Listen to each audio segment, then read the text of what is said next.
નમસ્કાર વિદ્યાર્થી મિત્રો, કેમ છો? આનંદ મને.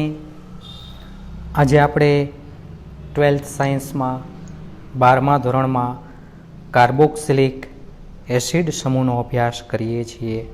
તેમાં સૌ પ્રથમ કાર્બોક્સિલ સમૂહ છે તેના બંધારણ અને ત્યારબાદ કાર્બોક્સિલિક એસિડ સંયોજનોની બનાવટની ચર્ચા કરીએ. કાર્બોક્સિલિક એસિડનું બંધારણ મીન્સ કાર્બોક્સિલ સમૂહનું બંધારણ. કાર્બોક્સિલ સમૂહનું બંધારણ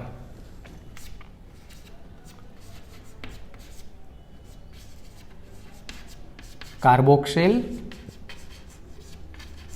સમૂહનું બંધારણ. તમને ખ્યાલ છે કાર્બોક્સિલિક એસિડ હોય એમાં કાર્બોનિલ કાર્બનનું sp2 સંકરણ થયેલું હોય છે અને sp2 સંકરણમાં દરેક પરમાણુ અથવા સમૂહ એક જ સમતલમાં ગોઠવાયેલા હોય છે, એટલે કે બધા જ બંધ એક જ સમતલમાં હોય છે. હવે જો કાર્બોક્સિલ સમૂહની વાત કરતા હોઈએ તો સિમ્પલ, એકદમ સરળ, carbon double bond oxygen single bond OH આ કાર્બોક્સિલ સમૂહ છે, કાર્બોક્સિલિક એસિડ છે, જેમાં ઓક્સિજન પર બે અબંધકારક ઇલેક્ટ્રોન યુગમાં આવેલા હોય છે, જેનો તમને ખ્યાલ છે. આ કાર્બોક્સિલ સમૂહનું સૌ પ્રથમ પહેલું બંધારણ. હવે તમને ખ્યાલ છે કે એકદમ સરળ ઇલેક્ટ્રોન યુગ્મનું સ્થાનાંતરણ થવાને કારણે આ જે સંસ્પંદનીય બંધારણો છે આ રીતે લખી શકાય. સેકન્ડ બંધારણ, જેને આપણે સંસ્પંદનીય બંધારણો કહીએ છીએ. સંસ્પંદનીય બંધારણ જેને બંને બાજુ એરો વડે દર્શાવવામાં આવે છે. આ પાયબંધ તૂટશે, ઇલેક્ટ્રોન યુગ્મનું સ્થાનાંતર ઓક્સિજન પર થશે, પરિણામે ઓક્સિજન પર ઋણ વીજભાર, કાર્બન પર ધન વીજભાર હોય છે. આ second structure carbon, oxygen, O અને H, જેમાં તમને ખ્યાલ છે ઓક્સિજન પર બે અબંધકારક ઇલેક્ટ્રોન યુગ્મ. આ ઓક્સિજન પર ઓલરેડી બે અબંધકારક ઇલેક્ટ્રોન યુગ્મ તો હતા, પણ વધારાના પાયબંધના તૂટવાને કારણે આ ત્રીજું અબંધકારક ઇલેક્ટ્રોન યુગ્મ અને કાર્બન પર ધન વીજભાર. આ બીજું કાર્બોક્સિલ સમૂહનું સંસ્પંદનીય બંધારણ. સેકન્ડ સંસ્પંદનીય બંધારણ છે, જેનું ફરી પાછું આ રીતે પાયબંધમાં જે કહી શકાય કે રૂપાંતરણ થવાને કારણે એકદમ સરળ આ પ્રકારે દર્શાવી શકાય. સંસ્પંદનીય બંધારણની બંને બાજુ એરોની નિશાની વડે દર્શાવીએ છીએ. એકદમ સરળ, સિંગલ બોન્ડ C, અહીંયા ઓક્સિજન, અહીંયા ડબલ બોન્ડ ઓક્સિજન અને H. જો આ ઓક્સિજન પર બે અબંધકારક ઇલેક્ટ્રોન યુગ્મ હતા, હવે એક અબંધકારક ઇલેક્ટ્રોન યુગ્મ દૂર થવાને કારણે અહીંયા ધન વીજભાર અને આ કાર્બન પર ન્યુટ્રલ ભાર ઉત્પન્ન થાય છે. આ ત્રીજું કાર્બોક્સિલ સમૂહનું સંસ્પંદનીય બંધારણ છે. એમાં બંધારણ 1 અને બંધારણ 3 છે. બંધારણ 1 structure number 1, structure number 2 and structure number 3. બંધારણ 1 અને બંધારણ 3 છે એમાં રહેલા કાર્બન અને બંને ઓક્સિજનમાં અષ્ટક પૂર્ણ થયેલું છે. કાર્બન અને બંને ઓક્સિજનમાં અષ્ટક પૂર્ણ થયેલું છે. પરિણામે આ બંધારણ 1 અને બંધારણ 3ની સ્થિરતા સારી છે. જ્યારે બંધારણ 2માં મધ્યસ્થ કાર્બનમાં આજુબાજુ 6 ઇલેક્ટ્રોન રહેલા છે, જે સામાન્ય રીતે કહી શકાય કે અષ્ટક પૂર્ણ થયેલું નથી. બીજું કે આ સંસ્પંદનીય બંધારણોને કારણે એકદમ સરળ છે. કાર્બોનિલ કાર્બન છે એ આલ્ડીહાઇડ અને કીટોન કરતાં ઇલેક્ટ્રોન અનુરાગિતામાં ઘટાડો થાય છે. અહીં કાર્બોક્સિલ સમૂહમાં કાર્બોનિલ કાર્બનની ઇલેક્ટ્રોન અનુરાગિતામાં ઘટાડો થાય છે. ફરીથી આવા 3 બંધારણો આપેલા છે. આ કાર્બોક્સિલ સમૂહનું બંધારણ. નેક્સ્ટ વિદ્યાર્થી મિત્રો, આગળ વધીએ.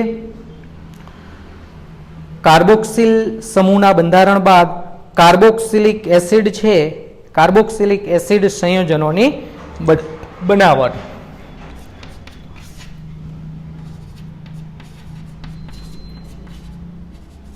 કાર્બોક્સિલિક એસિડ સંયોજનોની બનાવટ. કાર્બોક્સિલિક એસિડ સંયોજનોની બનાવટ માટે જુદી જુદી 6 પદ્ધતિઓ આપેલી છે ટેક્સ્ટમાં, જેમાંથી આપણે સામાન્ય રીતે 3 પદ્ધતિઓનો અભ્યાસ કરીએ. કાર્બોક્સિલિક એસિડ સંયોજનોની બનાવટ. કાર્બોક્સિલિક એસિડ સંયોજનોની બનાવટ માટેની પ્રથમ પદ્ધતિ, પહેલી પદ્ધતિ કાર્બોક્સિલિક એસિડ સંયોજનો બનાવવા હોય તો કઈ રીતે બનાવી શકાય, એની બનાવટ માટેની જે જુદી જુદી પદ્ધતિઓ આપેલી છે એમાંથી પહેલી પદ્ધતિ જે આપણે ઓલરેડી અભ્યાસ કરી ગયા છીએ, પ્રાથમિક આલ્કોહોલ અથવા આલ્ડિહાઇડમાંથી. પ્રાથમિક આલ્કોહોલ અને આલ્ડિહાઇડમાંથી.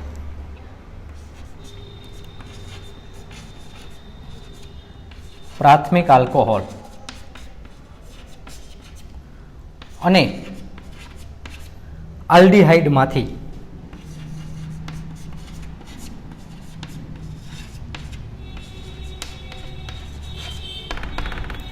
આપણે વાત કરીએ છીએ કાર્બોક્સિલિક એસિડ સંયોજનોની બનાવટ. આલ્ડિહાઇડમાંથી કાર્બોક્સિલિક એસિડ બનાવવા હોય તો નિર્બળ ઓક્સિડેશન કરતા પદાર્થ જેવા કે ટોલેન્સ પ્રક્રિયક, ફેલિંગ પ્રક્રિયક, આ દરેક દ્વારા આલ્ડિહાઇડમાંથી કાર્બોક્સિલિક એસિડ સહેલાઈથી બનાવી શકાય. પરંતુ એ તરફ જતા પહેલાં આપણે પ્રાથમિક આલ્કોહોલમાંથી કાર્બોક્સિલિક એસિડ સંયોજનોની બનાવટ.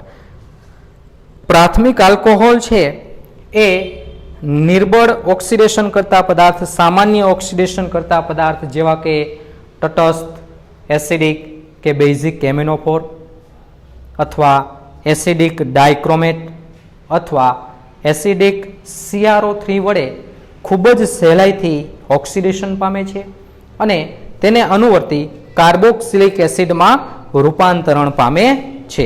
એકદમ સરળ.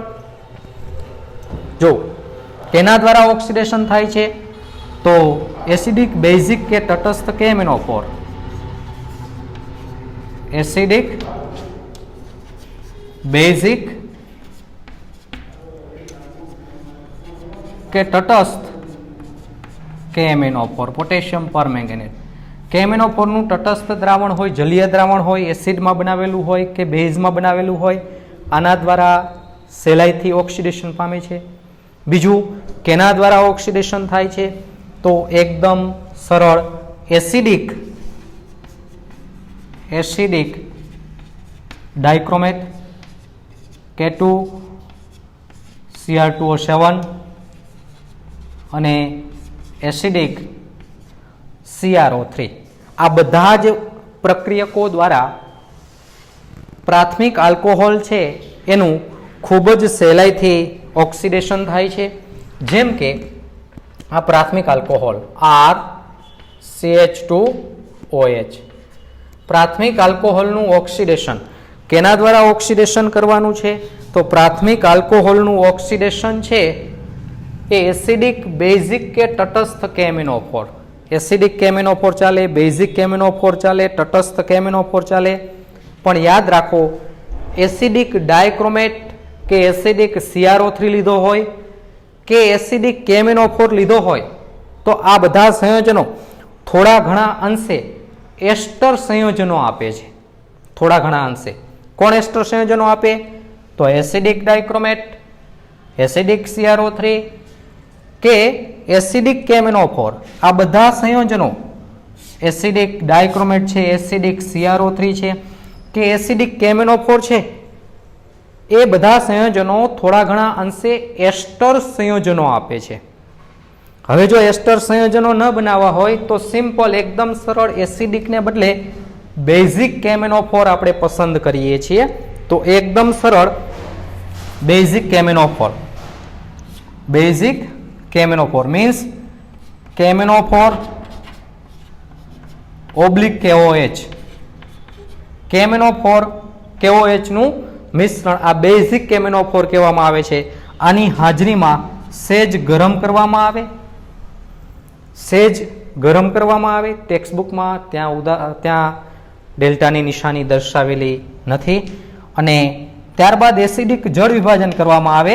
એસિડિક જળ વિભાજન મીન્સ H3O+ અથવા મંદ H2SO4 લખો તો પણ ચાલે.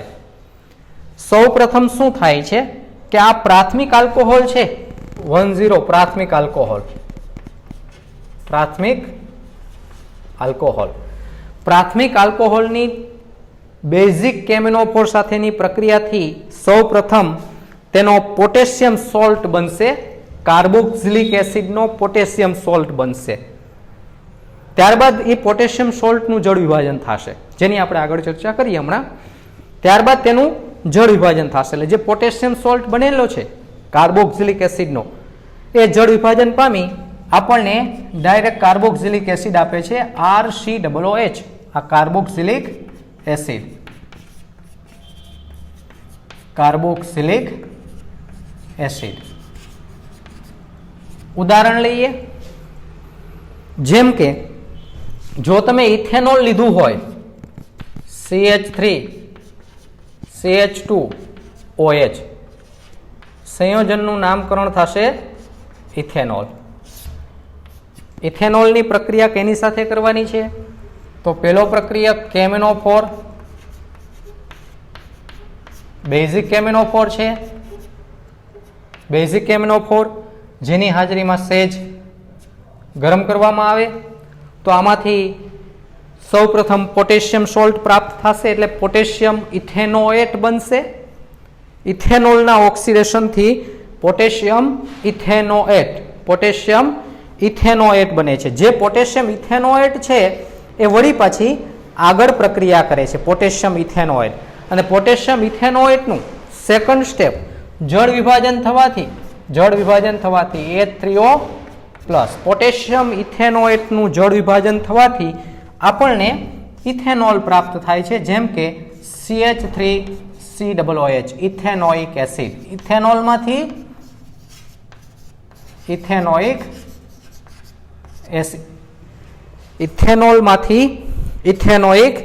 એસિડ. સેમ આ જ રીતે બીજા કોઈ પણ કાર્બોક્સિલિક એસિડ લીધા હોય તો તેની પણ પ્રક્રિયા આ રીતે દર્શાવી શકાય છે. નેક્સ્ટ વન, ધારો કે બીજું કોઈ પણ ઉદાહરણ, ફરીથી કેના દ્વારા ઓક્સિડેશન થઈ શકે? એસિડિક બેઝિક કે તટસ્થ કેમેનોફોર, એસિડિક ડાયક્રોમેટ કે એસિડિક CrO3. પણ એસિડિક કેમેનોફોર હોય કે એસિડિક ડાયક્રોમેટ હોય કે એસિડિક CrO3 હોય, આ બધા સંયોજનો થોડા ઘણા અંશે એસ્ટર આપે છે. કયા સંયોજનો એસ્ટર આપે છે? એસિડિક કેમેનોફોર, એસિડિક ડાયક્રોમેટ, એસિડિક CrO3. આ બધા સંયોજનો થોડા ઘણા અંશે શું બનાવે છે? એસ્ટર બનાવે છે. હવે એસ્ટરની બનાવટ અટકાવી હોય તો શું કરવાનું? એસિડિક કેમેનોફોરને બદલે બેઝિક કેમેનોફોર આપણે લઈ અને જળ વિભાજન કરશું. સૌપ્રથમ બેઝિક કેમેનોફોર સાથે પ્રક્રિયા કરશો તો કાર્બોક્સિલિક એસિડનો પોટેશિયમ સોલ્ટ બનશે, જે એસિડિક જળ વિભાજન પામી કાર્બોક્સિલિક એસિડમાં રૂપાંતરિત થાય છે. સેમ આ જ રીતે આગળની પ્રક્રિયા આપણે લખવી હોય તો આ રીતે લખી શકાય છે. CH3CH2 8 times CH2OH. આ સંયોજનને આપણે કહીએ છીએ ડેકેન 1-ol. 10 કાર્બન છે ટોટલ, 1 અને 8 9, 9 અને 1 10. આને આપણે કહીએ છીએ ડેકેન 1-ol. આ ડેકેન 1-ol છે તેનું સૌ પ્રથમ કેમેનોફોર ઓબ્લિક KOH આની સાથે સેજ ગરમ કરવામાં આવે તો પોટેશિયમ ડેકેનોઇડ બનશે. ત્યારબાદ એ પોટેશિયમ ડેકેનોઇડ છે એ મંદ એસિડિક જળ વિભાજન પામી ડેકેનોઇક એસિડમાં રૂપાંતરિત થાય છે. પણ જો આપણે એસિડિક CrO3 નો ઉપયોગ કરીએ, ડાયરેક્ટ એસિડિક CrO3 નો ઉપયોગ કરીએ, જેને જોન્સ પ્રક્રિયક કહેવામાં આવે છે, એસિડિક CrO3, એટલે આમ લખી શકાય, એસિડિક CrO3 લખવું હોય તો CrO3H2SO4, આ એસિડિક CrO3 છે.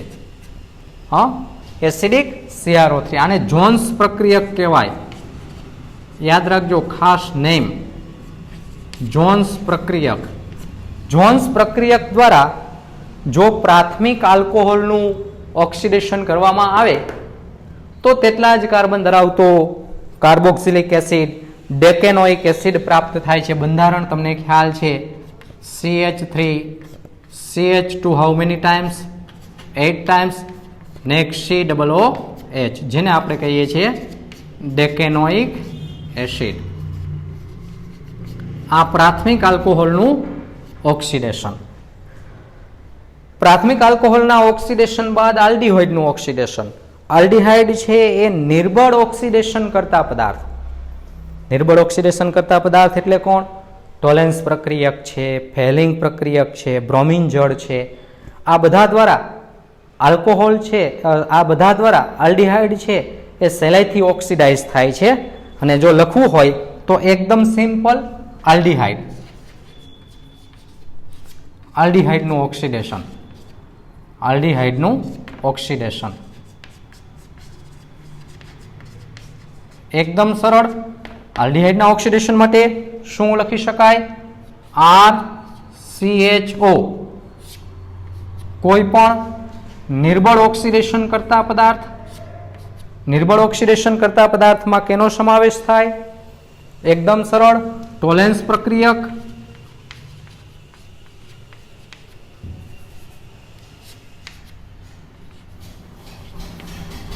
ટોલેન્સ પ્રક્રિયક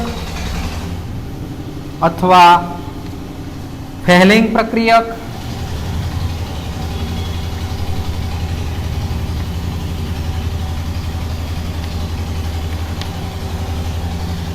અથવા નિર્બળ ઓક્સિડેશન કરતા પદાર્થ બ્રોમિન જળ.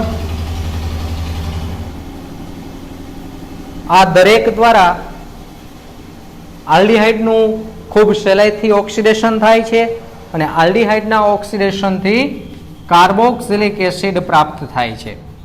જેમ કે ઇથેનોલ લીધો હોય તો ઇથેનોઇક એસિડ, પ્રોપેનોલ લીધો હોય પ્રોપેન 1-ઓલ તો પ્રોપેનોઇક એસિડ પ્રાપ્ત થાય છે. આ કાર્બોક્સિલિક એસિડ સંયોજનોની બનાવટ માટેની પ્રથમ પદ્ધતિ. ખૂબ સહેલી પદ્ધતિ છે. પહેલી પદ્ધતિનું નામ છે પ્રાથમિક આલ્કોહોલ અને આલ્ડીહાઇડમાંથી. પ્રાથમિક આલ્કોહોલનું ઓક્સિડેશન એસિડિક, બેઝિક કે તટસ્થ કેમિનોફોર અથવા એસિડિક ડાયક્રોમેટ અને ક્રોમિયમ ટ્રાયોક્સાઇડ દ્વારા કરવામાં આવે તો સહેલાઈથી તેને અનુવર્તી કાર્બોક્સિલિક એસિડ બનાવી શકાય છે. પણ યાદ રાખો, એસિડિક કેમિનોફોર હોય કે એસિડિક ડાયક્રોમેટ હોય કે પછી એસિડિક CrO3 હોય તો આ બધા સંયોજનો સામાન્ય રીતે થોડા ઘણા અંશે એસ્ટર બનાવે છે. પરિણામે આપણે બેઝિક કેમિનોફોર વધુ પસંદ કરીએ છીએ. પહેલી જે પ્રક્રિયાની પહેલું સ્ટેપ બેઝિક કેમિનોફોર. બેઝિક કેમિનોફોરની હાજરીમાં પ્રક્રિયા કરશો એટલે સૌપ્રથમ તેનો પોટેશિયમ સોલ્ટ બનશે, પોટેશિયમ કાર્બોક્સિલેટ. અને ત્યારબાદ તેનું એસિડિક જળ વિભાજન કરવામાં આવે. H3O+ નો અર્થ એ થશે કે મંદ H2SO4 ની હાજરીમાં જળ વિભાજન કરવામાં આવે તો કાર્બોક્સિલિક એસિડ પ્રાપ્ત થાય છે. જેમ કે ઇથેનોલમાંથી ઇથેનોઇક એસિડ, ડેકેન 1-ઓલમાંથી ડેકેનોઇક એસિડ. પણ આ પ્રક્રિયક લીધેલો છે એસિડિક CrO3. એસિડિક CrO3 ને જોન્સ રિએજન્ટ, જોન્સ પ્રક્રિયકના નામથી ઓળખવામાં આવે છે. આલ્ડીહાઇડના ઓક્સિડેશનની વાત કરતા હોય તો નિર્બળ ઓક્સિડેશન કરતા પદાર્થ પણ આલ્ડીહાઇડનું ઓક્સિડેશન કાર્બોક્સિલિક એસિડમાં કરે, જેમાં ટોલેન્સ પ્રક્રિયક છે, ફેલિંગ પ્રક્રિયક છે, બ્રોમિન જળ છે. આ બધા સંયોજનોનો સમાવેશ થાય છે. નેક્સ્ટ, ત્યારબાદ એના પછીની બીજી મેથડ છે. ત્યારબાદ બીજી મેથડ જેનું નામ છે આલ્કાઇલ બેન્ઝીનમાંથી આલ્કાઇલ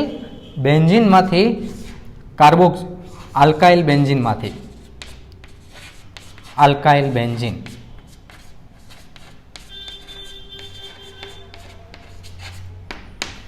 આલ્કાઇલ બેન્ઝીનમાંથી કાર્બોક્સિલિક એસિડ સંયોજનોની બનાવટ. આલ્કાઇલ બેન્ઝીન એટલે સામાન્ય રીતે તમને ખ્યાલ છે કે આલ્કાઇલ બેન્ઝીન એ સામાન્ય પરિસ્થિતિમાં પ્રક્રિયા ન આપે, પણ ઉગ્ર પ્રક્રિયા પરિસ્થિતિ આ આલ્કાઇલ બેન્ઝીન છે. રિંગ સાથે કોઈ પણ આર એલિફેટિક ભાગ જોડાયેલો હોય તો આલ્કાઇલ બેન્ઝીન છે. આલ્કાઇલ બેન્ઝીનની પ્રક્રિયા એસિડિક કે બેઝિક, કેમેનોફોર અથવા ક્રોમિક એસિડ. ક્રોમિક એસિડ એટલે એસિડિક K2Cr2O7 આ દરેક દ્વારા ઓક્સિડેશન કરવામાં આવે.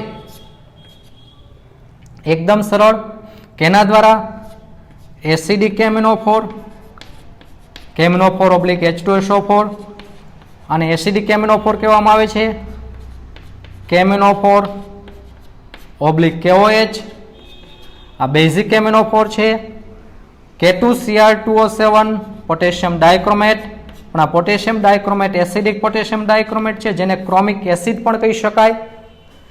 એસિડિક કે બેઝિક કેમેનોફોર આલ્કાઇલ બેન્ઝીનનું એસિડિક કે બેઝિક કેમેનોફોર અથવા એસિડિક ડાયક્રોમેટ જેને કહેવામાં આવે છે ક્રોમિક એસિડ, આના દ્વારા ઓક્સિડેશન કરવામાં આવે તો સિમ્પલ એકદમ સરળ કાર્બોક્સિલિક એસિડ સંયોજનો બને છે.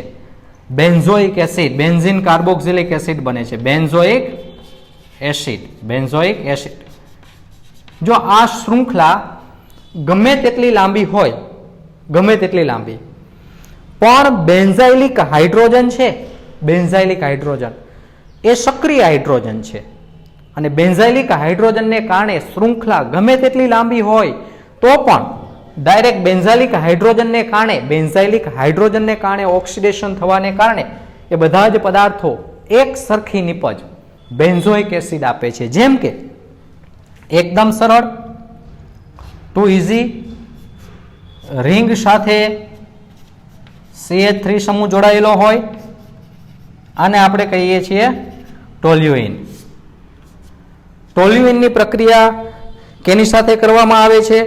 તો એકદમ સરળ, એકદમ સરળ એસિડિક બેઝિક કેમેનોફોર અથવા એસિડિક ડાયક્રોમેટ. હું અહીંયા લખું છું પહેલું સ્ટેપ કેમેનોફોર ઓબ્લિક KOH, બેઝિક કેમેનોફોર, જે સામાન્ય રીતે પોટેશિયમ સોલ્ટમાં રૂપાંતરિત થાય છે. આની સાથે ગરમ કરવામાં આવે, ઉગ્ર પરિસ્થિતિમાં પ્રક્રિયા થાય છે ત્યારે એકદમ સરળ આવી નિપજ આપણને પ્રાપ્ત થાય છે. રિંગ સાથે COOK potassium benzoate, potassium benzoate, જે સેકન્ડ સ્ટેપમાં, બીજું સ્ટેપ, પહેલું સ્ટેપ તમને ખ્યાલ છે બેઝિક કેમેનોફોર સાથે સામાન્ય રીતે ગરમ કરવામાં આવે છે. અહીંયા સેજ પ્રક્રિયા પરિસ્થિતિ પ્રમાણમાં પ્રબળ. અહીંયા જો તટસ્થ કેમેનોફોર ચાલતો, અહીંયા તટસ્થ કેમેનોફોર ન ચાલે, કાં એસિડિક કેમેનોફોર અથવા બેઝિક કેમેનોફોર.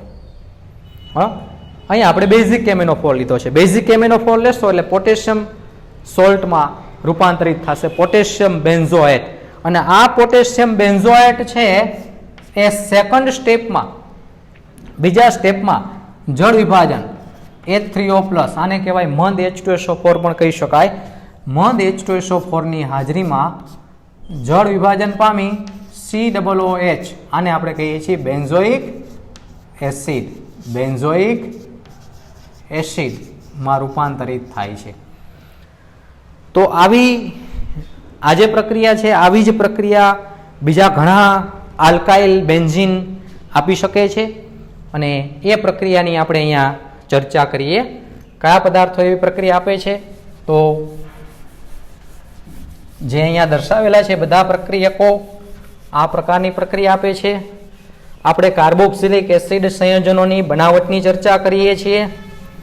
કાર્બોક્સિલિક એસિડ સંયોજનોની બનાવટની ચર્ચા કરીએ છીએ.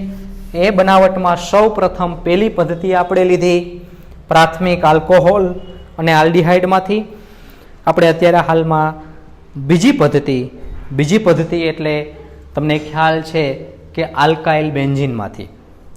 આલ્કાઇલ બેન્ઝીનમાં તમને હમણાં જ કીધું પ્રમાણમાં ઉગ્ર પરિસ્થિતિ એસિડિક કે બેઝિક કેમિનોફોર ચાલે અથવા એસિડિક ડાયક્રોમેટ જેને ક્રોમિક એસિડ પણ કહી શકાય. આના દ્વારા ઓક્સિડેશન કરવામાં આવે તો સૌપ્રથમ પોટેશિયમ સોલ્ટ પ્રાપ્ત થાય છે, પોટેશિયમ ક્ષાર પ્રાપ્ત થાય છે, જેનું મંદ એસિડ મંદ H2SO4 ની હાજરીમાં જળ વિભાજન કરવામાં આવે તો સામાન્ય રીતે કાર્બોક્સિલિક એસિડમાં રૂપાંતરિત થતું હોય છે. નેક્સ્ટ સેકન્ડ બીજી ઉદાહરણ એમાં પ્રક્રિયા આપણે જોઈએ. એકદમ સરળ, રિંગ સાથે આવો પદાર્થ જોડાયેલો હોય CH2 CH2 CH2 CH2 CH3, આને કહેવાય normal propyl benzene. Normal propyl benzene. બે સ્ટેપ ડાયરેક્ટ લખું છું, KMnO4 / KOH. આની હાજરીમાં પ્રમાણમાં ઉગ્ર પરિસ્થિતિ થોડું વધુ ગરમ કરવામાં આવે તો સૌપ્રથમ પોટેશિયમ સોલ્ટમાં રૂપાંતરિત થશે, પોટેશિયમ બેન્ઝોએટ, જે સેકન્ડ સ્ટેપમાં જળ વિભાજન પામી, જળ વિભાજન એટલે H3O+, જળ વિભાજન પામી કાર્બોક્સિલેટ એસિડમાં રૂપાંતરિત થાય છે, કાર્બોક્સિલેટ આયન. એટલે રિંગ સાથે COOH, આને આપણે કહીએ છીએ benzoic acid. Benzoic acid. Next, ધારો કે નોર્મલ પ્રોપાઇલ બેન્ઝીન ન લીધું હોય અને આવું કોઈ પણ સંયોજન લેવામાં આવે રિંગ સાથે CH, CH3 અને CH3, આને આપણે કહીએ છીએ આઇસોપ્રોપાઇલ બેન્ઝીન. આઇસોપ્રોપાઇલ બેન્ઝીન. આ આઇસોપ્રોપાઇલ બેન્ઝીન છે એનું પણ એસિડિક જળ વિભાજન કે બેઝિક જળ વિભાજન કરવામાં આવે. KMnO4 / KOH ગરમ કરવામાં આવે. પહેલા તબક્કામાં પોટેશિયમ સોલ્ટ બનતો હોય છે જે જળ વિભાજન પામી અને સામાન્ય રીતે શૃંખલા ગમે તેટલી લાંબી હોય તો પણ બેન્ઝાઇલિક હાઇડ્રોજન જો જોઈ શકાય છે. આમાં બેન્ઝાઇલિક હાઇડ્રોજનની સંખ્યા 3 છે. બેન્ઝાઇલિક હાઇડ્રોજનની સંખ્યા અહીંયા 3 છે, CH3. અહીંયા બેન્ઝાઇલિક હાઇડ્રોજનની સંખ્યા 3 છે. એ બેન્ઝાઇલિક હાઇડ્રોજન સક્રિય છે અને એને પરિણામે ઓક્સિડેશન થાય છે. અહીંયા બેન્ઝાઇલિક હાઇડ્રોજનની સંખ્યા 2 છે. અહીંયા બેન્ઝાઇલિક હાઇડ્રોજનની સંખ્યા 1 છે. આ બેન્ઝાઇલિક હાઇડ્રોજન હોવાને કારણે બધા એક સરખી પ્રોડક્ટ નિપજ આપે છે, બેન્ઝોઇક એસિડ. Benzoic acid. પણ જો આવું સંયોજન હોય એકદમ સરળ, રિંગ સાથે CH3 CH3 CH3, આને આપણે કહીએ છીએ તૃતીયક butyl benzene. Normal propyl benzene, 2 benzylic hydrogen છે. આઇસોપ્રોપાઇલ બેન્ઝીન, 1 બેન્ઝાઇલિક હાઇડ્રોજન છે. તૃતીયક બ્યુટાઇલ બેન્ઝીન, જો આમાં જોઈ શકાય છે તૃતીયક butyl benzene. તૃતીયક butyl બેન્ઝીનમાં benzylic hydrogen આવેલા નથી. બેન્ઝાઇલિક હાઇડ્રોજન આવેલા નથી અને પરિણામે સક્રિય હાઇડ્રોજન ન હોવાને કારણે તેનું ઓક્સિડેશન શક્ય નથી. આનું નામ છે તૃતીયક બ્યુટાઇલ બેન્ઝીન. તૃતીયક બ્યુટાઇલ બેન્ઝીન છે એની પ્રક્રિયા એસિડિક કે બેઝિક કોઈ પણ પ્રકારનો KMnO4 લ્યો, એસિડિક KMnO4 લો, બેઝિક KMnO4 લો, એસિડિક ડાયક્રોમેટ લો, કોઈ પણ પદાર્થ લ્યો, ગરમ કરવામાં આવે, જળ વિભાજન કરવામાં આવે, પણ રાસાયણિક પ્રક્રિયા શક્ય નથી. પ્રક્રિયા શક્ય નથી. એનું કારણ છે કે શૃંખલા ગમે તેટલી લાંબી હોય પણ એ બધામાં જેમાં બેન્ઝાઇલિક હાઇડ્રોજન આવેલા છે એ બધા જ સંયોજનો, આમાં બેન્ઝાઇલિક હાઇડ્રોજનની સંખ્યા 3 છે. જોઈ શકાય છે આમાં બેન્ઝાઇલિક હાઇડ્રોજનની સંખ્યા 2 છે, આમાં બેન્ઝાઇલિક હાઇડ્રોજનની સંખ્યા 1 છે. જેમાં બેન્ઝાઇલિક હાઇડ્રોજન આવેલા હોય એ બધા જ સંયોજનો એક સરખી, કોઈ પણ શૃંખલા લાંબી હોય એક સરખી નિપજ આપે છે બેન્ઝોઇક એસિડ.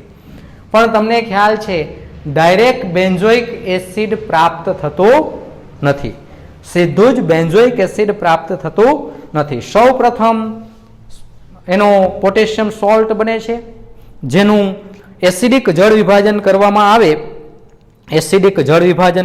આવે તો એ એસિડિક જળ વિભાજનને અંતે જેનો તમને ખ્યાલ છે એ કાર્બોક્સિલિક એસિડ આપણને પ્રાપ્ત થાય છે.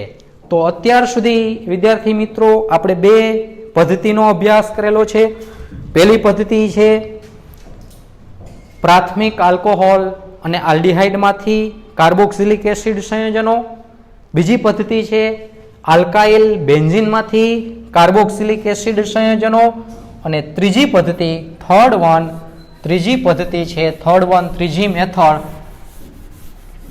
ત્રીજી મેથડનું નામ છે એસ્ટર અથવા એમાઇડ સંયોજનોના જળ વિભાજનથી. એસ્ટર અથવા એમાઇડ, પણ ટેક્સ્ટમાં માત્ર એસ્ટર સંયોજનોમાંથી આપેલું છે, એટલે હું લખું છું ત્રીજી મેથડ એસ્ટર સંયોજનોમાંથી કાર્બોક્સિલિક એસિડ સંયોજનો. એસ્ટર સંયોજનો એમાં સૌ પ્રથમ ઉદાહરણ એસ્ટર સંયોજનોમાં આ રીતે આપી શકાય કે એસ્ટર સંયોજનો હોય, ધારો કે રિંગ સાથે COO(C2H5) આવો સમૂહ જોડાયેલો હોય તો આ સંયોજનનું નામકરણ છે ઇથાઇલ બેન્ઝોએટ. શું નામકરણ થશે? ઇથાઇલ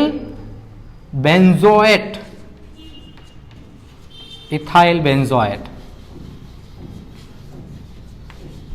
આનું જો એસિડિક જળ વિભાજન કરવામાં આવે તો કાર્બોક્સિલિક એસિડ પ્રાપ્ત થાય છે. એસિડિક જળ વિભાજન કરવામાં આવે, રિવર્સિબલ રિએક્શન, એસિડિક જળ વિભાજન કરવામાં આવે, મીન્સ અહીંથી જળ વિભાજન થશે, અહીંથી OH, અહીંયા H, આવા 2 ટુકડાઓ જોડાશે, OH અહીંયા અને H અહીંયા.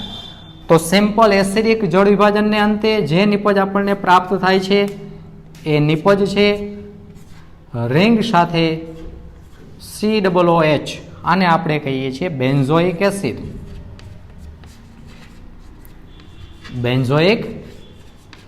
એસિડ. અને બીજી ઉપનિપજ સાઇડ પ્રોડક્ટ આપણને જે પ્રાપ્ત થાય છે એ સાઇડ પ્રોડક્ટ આ રીતે C2H5OH. આને આપણે કહીએ છીએ ઇથેનોલ. ઇથાઇલ બેન્ઝોએટનું એસિડિક જળ વિભાજન એટલે ખ્યાલ છે મંદ H2SO4, જલીય H2SO4 હોય એની હાજરીમાં જળ વિભાજન કરવામાં આવે, જેને એસિડિક જળ વિભાજન કહેવામાં આવે છે. પરંતુ જો બેઝિક જળ વિભાજન કરવામાં આવે તો એકદમ સરળ, ડાયરેક્ટ આપણને એસિડ પ્રાપ્ત થતો નથી, પરંતુ તેનો સોલ્ટ ક્ષાર પ્રાપ્ત થાય છે. જેમ કે એકદમ સરળ, ધારો કે આવી પ્રક્રિયા, ધારો કે CH3CH2 COO(C2H5) સંયોજનનું આપણને નામકરણ આવડે છે. સંયોજનનું નામકરણ થશે ઇથાઇલ બેન્ઝોએટની જેમ ઇથાઇલ બ્યુટેનોએટ. શું નામકરણ છે? ઇથાઇલ બ્યુટેનોએટ. જો એસિડિક જળ વિભાજન કરવામાં આવે તો 2 સંયોજનો, 2 નિપજ ડાયરેક્ટ આપણને પ્રાપ્ત થાય છે. રિવર્સિબલ રિએક્શન, પ્રતિવર્તી પ્રક્રિયા, કઈ નિપજ પ્રાપ્ત થાય છે? તો બ્યુટેનોઇક એસિડ અને ઇથેનોલ. પરંતુ જો બેઝિક જળ વિભાજન કરવામાં આવે, મંદ NaOH, મંદ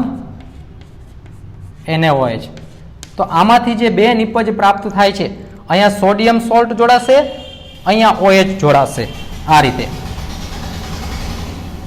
સોડિયમ, તો આવી નિપજ પ્રાપ્ત થાય છે CH3 CH2 CH2 COONA, sodium અહીંયા જોડાશે, OH ત્યાં જોડાશે.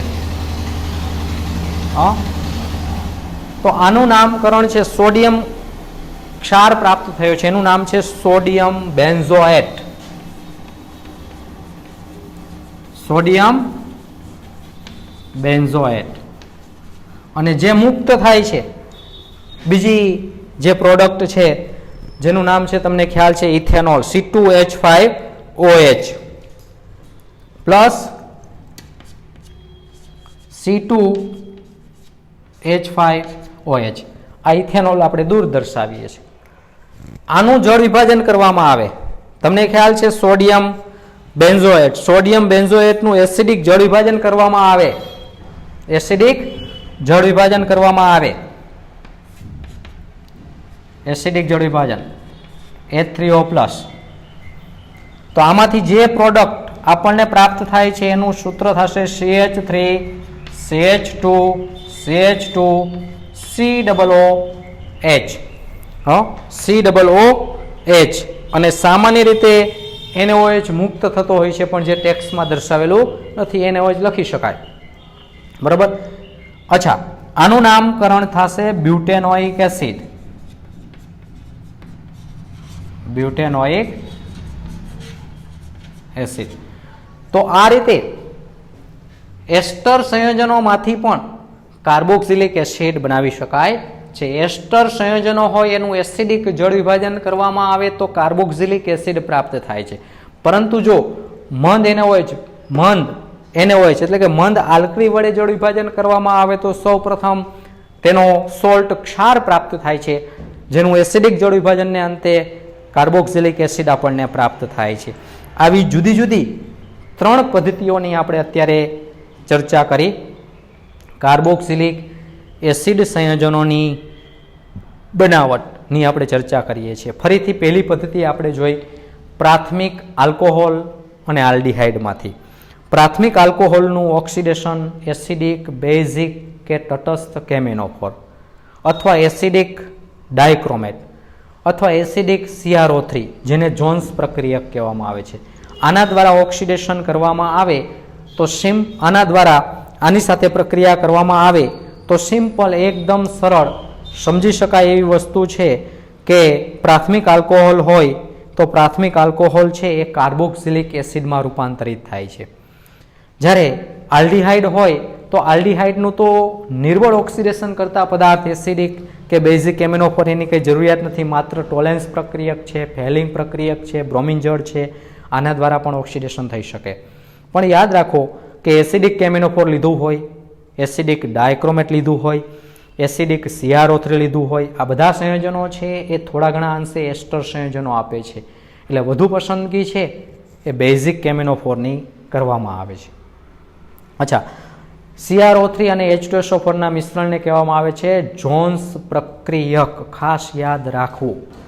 બીજી પદ્ધતિ આપણે જોઈ આલ્કાઇલ બેન્ઝીનમાંથી. ગમે તેટલી શૃંખલા લાંબી હોય તો બધી જ શૃંખલા પ્રમાણમાં પ્રબળ પ્રક્રિયા પરિસ્થિતિમાં એક સરખી પ્રોડક્ટ આપે છે, બેન્ઝોઇક એસિડ. કેના દ્વારા ઓક્સિડેશન થઈ શકે તો એસિડિક કે બેઝિક કેમેનોફોર, તટસ્થ કેમેનોફોર નહીં. એસિડિક ડાયક્રોમેટ, જેને આપણે ક્રોમિક એસિડ પણ કહીએ છીએ, આના દ્વારા ઓક્સિડેશન કરવામાં આવે તો બેન્ઝાઇલિક હાઇડ્રોજનને કારણે, જેમાં તમને ખ્યાલ છે ટોલ્યુઇનમાં 3 બેન્ઝાઇલિક હાઇડ્રોજન હતા, જ્યારે નોર્મલ પ્રોપાઇલ બેન્ઝીનમાં 2 બેન્ઝાઇલિક હાઇડ્રોજન છે, આઇસોપ્રોપાઇલ બેન્ઝીનમાં 1 બેન્ઝાઇલિક હાઇડ્રોજન છે, જ્યારે તૃતીયક બ્યુટાઇલ બેન્ઝીનમાં બેન્ઝાઇલિક હાઇડ્રોજન આવેલા નથી, એટલા માટે જ તેની એ પ્રક્રિયા થતી નથી.